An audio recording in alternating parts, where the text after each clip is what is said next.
Welcome back to Mindful English. I'm James. And I'm Ruby. Welcome to episode 5 of the Mindful English Mindset, 10 Steps to Calm Fluency, Today we're talking about something that sounds positive, but can quietly make learning English much harder. perfection. More specifically, the belief that you need perfect English before you can really speak. I think almost every learner has felt this at some point, You want to say something, but you start checking the grammar in your head. then you worry about pronunciation. Then you think about whether you're using the right word. And while you're thinking, The conversation moves on. exactly. So you end up saying nothing, Not because you don't know English, but because you're waiting for the perfect sentence. and the perfect sentence often arrives too late. That's frustrating. It can also become a habit. You start believing that every sentence has to be correct. Every pronunciation has to sound natural. Every word has to be the best possible word, And suddenly, speaking English feels like taking an exam. instead of having a conversation. That's the problem. But let's be clear, We aren't saying grammar doesn't matter. or that pronunciation doesn't matter. They absolutely matter. The problem is when improving your English becomes more important than using it. That's a subtle difference. You can spend an hour studying how to form a sentence, And still be afraid to actually say it. while another learner might make several mistakes. But speak for 10 minutes and communicate their ideas. Who is getting more speaking practice, The second person. even if their English isn't perfect? Because speaking improves through speaking. Not through waiting. That's something we forget. We think, I'll start speaking when my vocabulary's better. Then I'll speak more when my grammar improves. Then I'll speak confidently when my pronunciation is perfect. And suddenly, months have passed. But we still haven't started. Perfection keeps moving the finish line. That's a good way to describe it. You reach one goal, And immediately create another. you learn enough vocabulary to have a conversation, Then you decide your accent isn't good enough. you improve your pronunciation, Then you worry that your grammar isn't advanced enough, so you keep preparing. instead of participating. And language isn't something you can fully prepare for. Because real conversations are unpredictable. Someone may ask you a question you didn't expect. Use an expression you've never heard before. Change the subject completely. Or speak faster than you're comfortable with. You can't prepare a perfect response for all of that. So what can you prepare? Your ability to keep going, even when you make a mistake. Even when you forget a word. Even when your sentence doesn't come out exactly the way you imagined. That's a much more useful kind of confidence. Confidence that doesn't depend on perfection. Exactly. I think mistakes are interesting here. Why? Because learners often see a mistake as proof that their English isn't good. When it can actually be proof that they're using their English. That's a completely different perspective. Imagine you try to say something and use the wrong tense. Someone corrects you. Now you know something you didn't know 5 seconds ago. The mistake gave you information. And the next time you need that structure, You may remember the correction. that's learning. So maybe we shouldn't ask, how can I avoid every mistake? We should ask, what can this mistake teach me? That's a much calmer question. And it keeps mistakes from becoming something scary. Because if you're terrified of mistakes, You'll naturally speak less. and if you speak less, You give yourself fewer opportunities to improve. so the fear creates exactly the problem you're trying to avoid. And that's why letting go of perfection can actually make your English better. Not worse. Better. Because you finally give yourself permission to use the language you already have. And using the language you already have can reveal something important. That you probably know more than you think? Exactly. How does perfection hide that? Imagine you know 10 different ways to express an idea, but you're afraid of choosing the wrong one. So you say nothing, Right. even though you actually have enough English to communicate. The knowledge is there. But fear keeps it locked away. And that's why passive knowledge and active knowledge can feel so different, You may understand a sentence when you read it. but struggle to create your own sentence. That doesn't mean you failed. It means you need more opportunities to use what you know. So instead of waiting until vocabulary becomes automatic, Use it before it feels completely comfortable. that sounds uncomfortable. It probably will be at first. And that's okay. Think about learning to ride a bicycle. You can watch someone ride perfectly.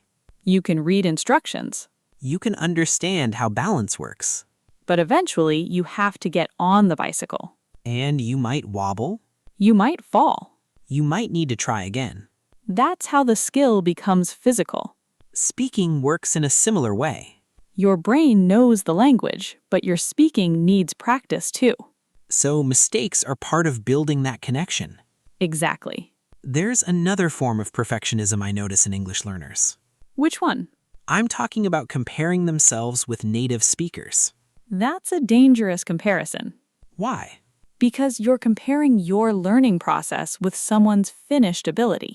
You don't know how many years they've spent using English, You don't know how many conversations they've had. or how many mistakes they made while learning something else, And you may be listening to them in their strongest language. while you're using yours as a learner. That's not an equal comparison. So what should we compare ourselves with? Our previous selves. Give me an example. Maybe 3 months ago, you couldn't introduce yourself without translating.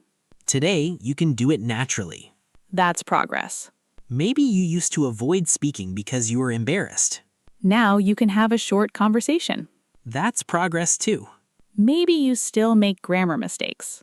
But you recover faster. That's progress too. I like that because improvement doesn't always look like perfect English. Sometimes it looks like less fear.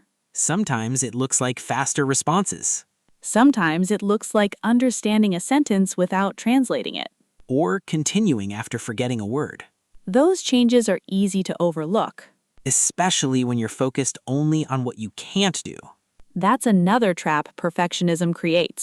It makes your progress invisible, You notice every mistake. but ignore every improvement, You remember the sentence you couldn't say. and forget the 10 sentences you said successfully. So try changing the question. Instead of asking, "Was my English perfect?" Ask, did I communicate? Did the other person understand me? Did I keep going? Did I learn something? Those questions give you useful information. And they make learning feel less like judgment. More like observation. That's very mindful. Exactly. You observe what happened without attacking yourself for it. You notice the mistake. You learn from it. Then you move forward. No punishment. No endless replaying the conversation in your head. Just learning. Because your English doesn't need to be perfect to be valuable. It needs to be usable. And the more you use it, The more it begins to develop. And when English becomes more usable, something else begins to change. What is that? You stop thinking about every sentence before you say it. That's a huge step. At first, every sentence feels like a construction project. You choose the subject. Then the verb. Then you check the tense. Then you question the pronunciation. And by the time you're ready, The moment has passed. exactly. But with practice, some of those decisions become automatic. You don't consciously build every sentence.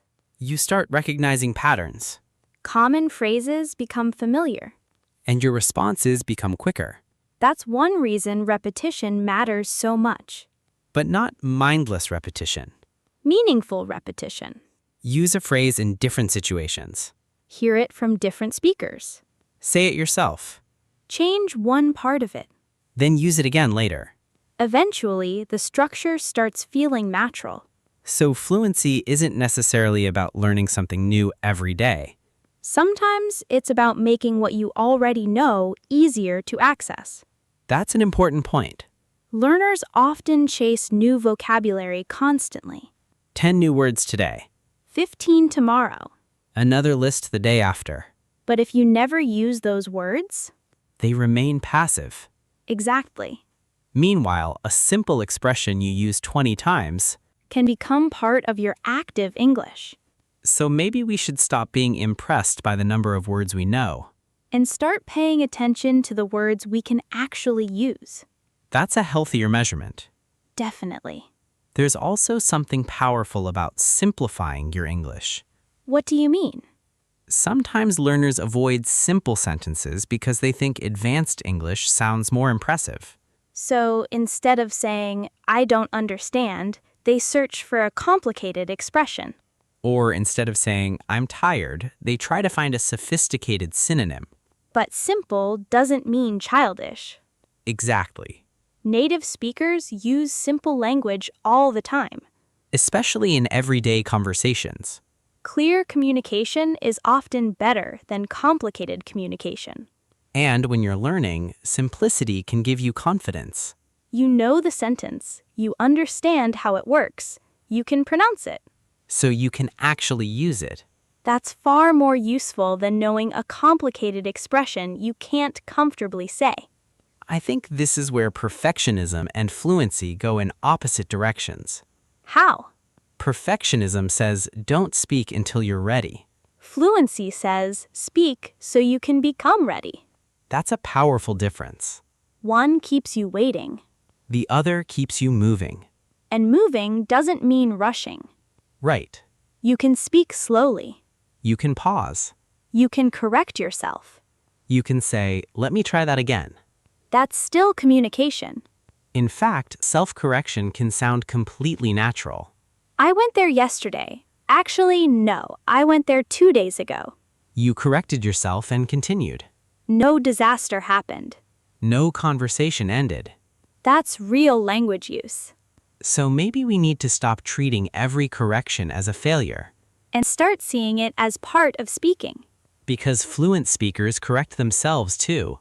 They just don't panic when it happens. That's the skill we want.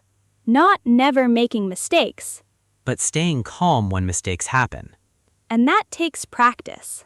Which means we need to give ourselves permission to sound imperfect while we're learning. Yes. Because if we only practice when we feel confident, We'll rarely practice. but if we practice while we're uncertain, Confidence has a chance to grow. so confidence doesn't always come before action. Sometimes it comes because of action. You speak. You survive the mistake. You realize the conversation continues. And the next time, You're a little less afraid. then you speak again. And that's how confidence is built. One imperfect conversation at a time. One imperfect conversation at a time. And maybe that's the kind of progress we should actually celebrate, Not the absence of mistakes. but the presence of courage. So let's make this practical.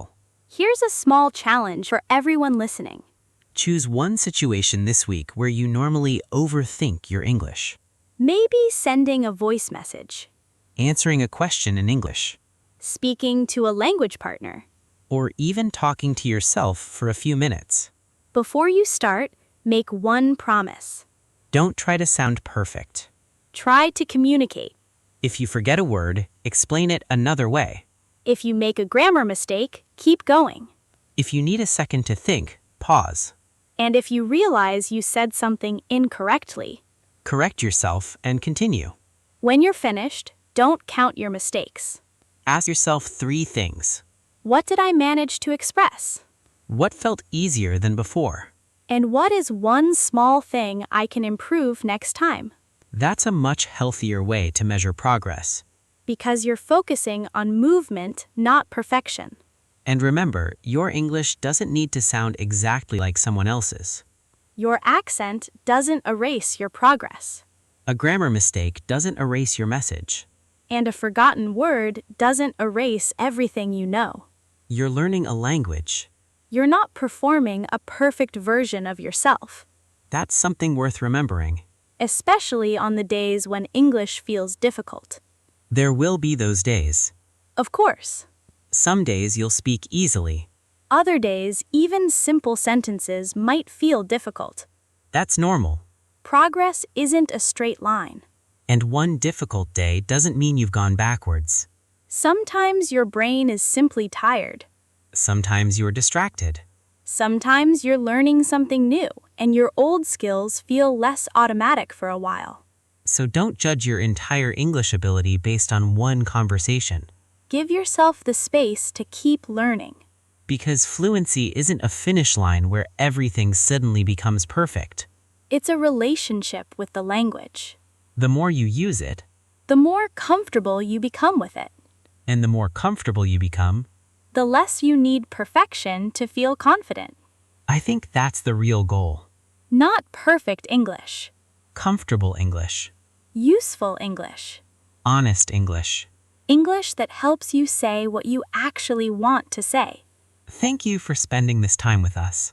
This was episode 5 of the Mindful English Mindset, 10 Steps to Calm Fluency, Today we talked about the myth of perfection. and why waiting for perfect English can keep you from using the English you already have. So make mistakes. Pause when you need to. Simplify your sentences. Correct yourself when necessary, But keep communicating.